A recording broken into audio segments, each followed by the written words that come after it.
Hey, hi guys. We spent the past few days in this new unit working on adding and subtracting polynomials, and then yesterday we were working on multiplying polynomials. So today we're going to reverse that. We are going to work on factoring, and factoring is the opposite of multiplication. So we're going to take baby steps with this. The first thing we're going to do is talk about greatest common factor. And the greatest common factor, which is also called the GCF, is the largest factor that terms have in common. So when we factor a polynomial, as I said, this reverses the multiplication process. So to find the GCF, we're going to list all the factors of each term and then circle or underline the largest factor common to each term. So what does that look like? Okay, so we are going to find the GCF of 12x cubed plus 18x squared minus 15x. And then we're going to factor out the GCF. But I have to figure out, okay, what's the greatest common factor of all three of these terms? Well, it's easy for 12, 18, and 15. We've done that since, elementary school. But how do we do that when we have variables and numbers? So we're going to find the factors of each term. And we're going to find the prime factors. So if we list the prime factors of 12, I always start with 2. The prime factors of 12 are 2 times 2 times 3. And these are all prime numbers. 2 times 2 is 4, 4 times 3 is 12. And then if we list that's the factors of 12. And then if we list the factors of x cubed, that's just x times x times x. So we'll do the same thing for 18. I start with 2. 2 times 9 is 18. And the prime factors of 9 are 3 and 3. And then for x, it's just x times x. And then finally, the prime factors of 15, well, it's not even, so 2 won't work. So now I'm going to try 3, which is my next prime number. And if I do 3 times 5, that's 15. And then the factors of x are just x. So we need to find, list all the factors that each term has in common. So if we look at the 2, there's a 2 in this 12x cubed. There's a 2 in 18x squared, but there's no 2 here. So this is not a common factor. So we can get rid of the 2's. Then if we look at the 3, we have a 3 here, we have a 3 in 18, and we have a 3 in 15. So for our number, the only factor they have in common is 3. So when we write our GCF over here, the greatest common factor of 12, 18, and 15 is 3. So we have to do the same thing for our variables. And I'm going to start with the smallest variable, or the smallest exponent, which is just x. There's 1x here, there's 1x here, and 1x here. And so the easiest way to do this is to look and see, okay, which one has the smallest exponent? That's this one. So then the GCF of the variables is just going to be x. And so they have an x in common right here, an x in common right here, and an x in common right here. So the greatest common factor of 12x cubed, 18x squared, and 15x is 3x. This is the GCF of the coefficients. This is the GCF of the variables. So we're going to factor out that GCF from this right here so that we can get 2 terms. And then this is just like the rules that we had when we were doing exponents in the last unit. So we are going to divide each term by 3x. So my first term is 12x cubed. I'm going to divide that by 3x. 12 divided by 3 is 4. And x cubed divided by x is x squared. And then I'm going to put a plus here because there's a plus there. So I'm going to do the same thing to 18x squared. I'm going to factor out or divide it by 3x. 18 divided by 3 is 6. And x squared divided by x leaves us with x. And then our last term, which is minus 15x. I'm going to factor out or divide that by 3x. And if I do that, 15 divided by 3 is just 5. And that should be a minus 5 because it's negative up there. And then x divided by x is just x to the 0, which is x. So we factored out the 3x. So if we want to write this term, 12x squared plus 18x minus 15x, as a product of two factors, the first one is 3x, that's what we factored out, and the second term is 4x squared plus 6x minus 5. And so if we multiplied 3x times 4x squared, 3x times 6x, and 3x times a minus 5, we would end up with our original term up here.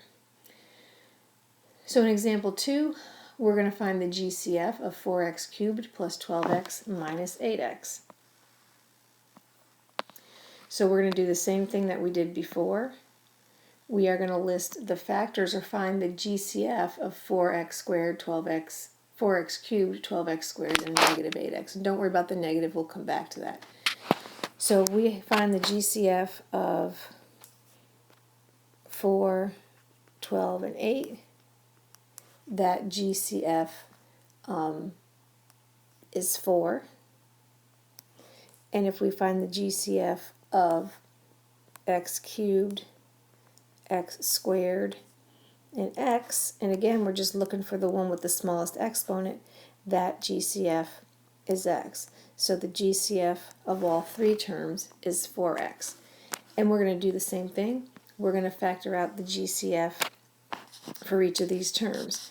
So we know 4x is one of our factors because we factored it out, and so we're going to divide every single term by 4x.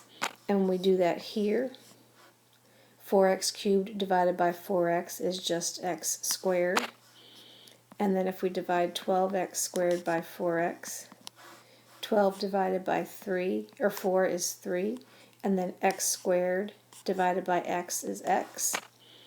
And then finally, we have a minus 8x, and we're going to factor out 4x.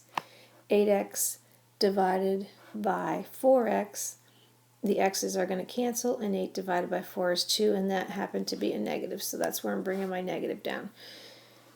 So if we factor out the 4x, the factor pairs of 4x squared plus 12x minus 8x is 4x times this quantity. So 4x squared, 4x times x squared, 4x times 3x, and 4x times minus 2, or times the negative 2.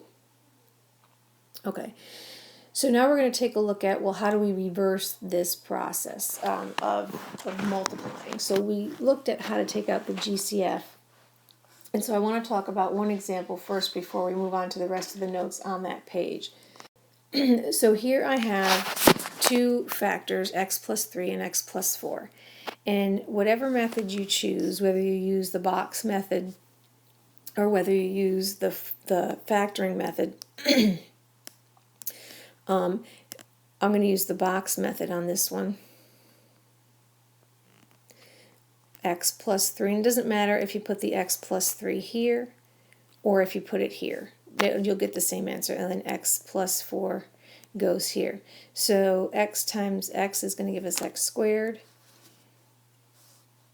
I'm going to do that in a different color. Is going to give us x squared. X times 4 is going to give us 4x. 3 times x is going to give us 3x. And 3 times 4 is going to give us 12. So if we write this out before we combine like terms, we can see that our first term was squared, our last term is 3 times 4, and then we ended up with these two terms in the middle. And when we combine those two terms, we get x squared plus 7x plus 12.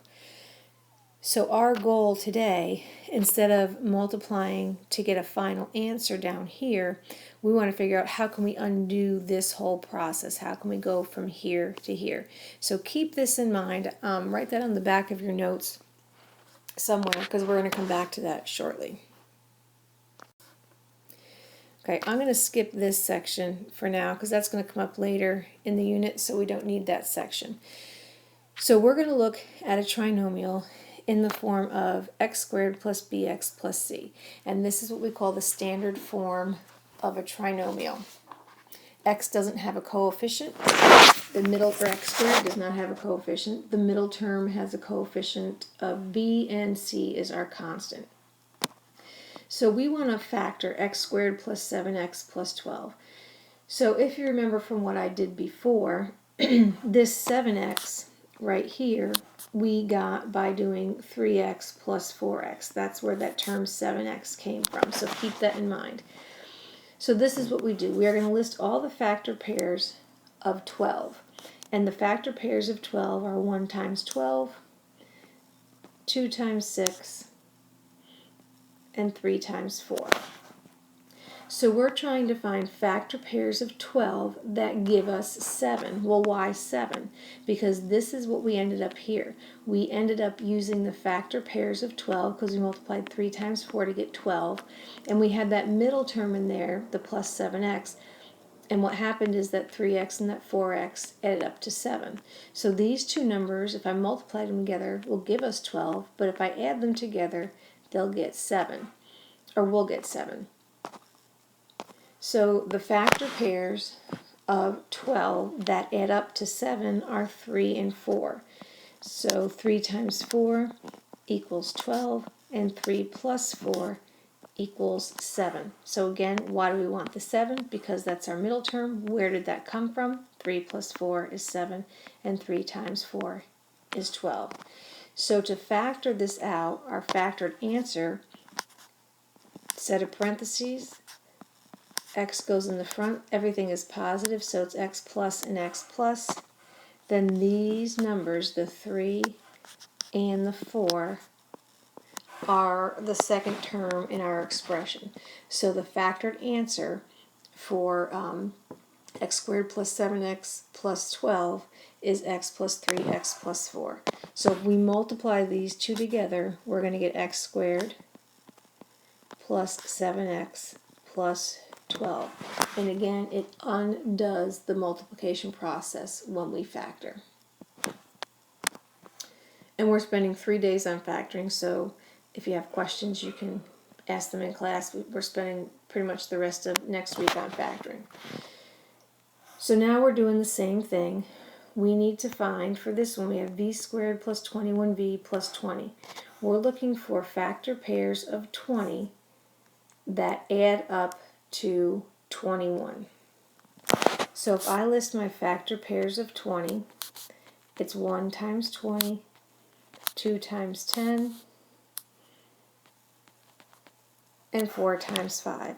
So of these factor pairs, which one of these, we know they all multiply together to get 20, but which two can I add to get this middle term, which is 21? And the winner is this factor pair right here. So if I multiply 1 times 20, I get 20, and if I add 1 and 20, I get 21. So how do we write that as a pair of binomial factors? Again, well, we have the letter v. Everything is positive, so it's plus plus, so v plus, and then our first factor pair, our factor goes here, our second factor goes here. So if I multiplied v plus 1 times the quantity v plus 2, I would end up with v squared plus 21v plus 20. Go ahead and try number 2 on your own, and then pause the video and check back with your answer. Okay, here we're doing the same thing. We're trying to find factor pairs of 30 that add up to 13. So I'm going to list all the factor pairs of 30, and it's 1 times 30, 2 times 15, 3 times 10, and 5 times 6. So I'm looking for factor pairs that multiply together to get 30 and add up to that middle term, which is 13. So if I do 1 plus 30, I get 31, so that's not going to work. 2 plus 15 is going to give me 17. That's not going to work, but 3 plus 10 will work. So the factor pairs of 30, which are 3 times 10, if I add those together, I'm going to get 13. So those are the factor pairs I'm going to use to write my binomial factors for this. And we have the letter A plus 3 and A plus 10. And again, if we were to write this out the long way, if we multiplied this out, we would have A squared plus 3A plus 10A plus 30. And this right here is why we're looking for factor pairs of 30 that add up to 13. Because 3 times 10 is 30, and 3 plus 10 is 13. Okay, now it is your turn. You need to factor the expression. That is not an equation. It is an expression.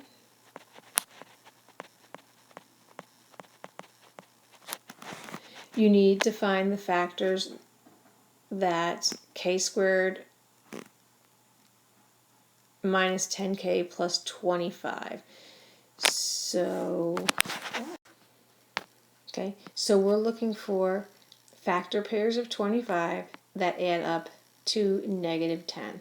And keep in mind, if this is a negative 10, the only way to get a positive over here is to have two negatives. So do we add to equal 10, add to equal negative 10, multiply to equal 25, or are the answers B and C? So this is kind of worded poorly. I want the factor pairs of that multiply together to get 25 and add up to negative 10. And then in number 2, q squared minus 15q plus 36. You need to factor this, enter your answer with a set of parentheses like that. What are the factor pairs of 36 that add up to negative 15? And actually, I want to take a look at letter A, or number 1, because the wording is not correct and we haven't done a negative one yet. So for number 1, I'm looking for the factor pairs of 25 that add up to negative 10. So if I do my factor pairs of 25, if I just do positive factor pairs, everything is going to come out to be positive answers.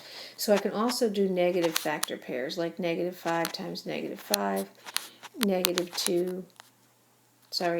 25 times negative 1. So I'm looking for factor pairs of positive 25 that multiply together to get positive 25, but add up to get negative 10. So if I add these two together, negative 5 and negative 5, I get negative 10. And if I multiply these two together, I get a positive 25. So that's what they're asking on here. So it'll be the same thing with this question. Both of my factor pairs, because this is negative, both of my factor pairs are going to be negative. And we'll go over this a little bit more in class tomorrow. So please make sure to enter your answers and your questions in the Google form.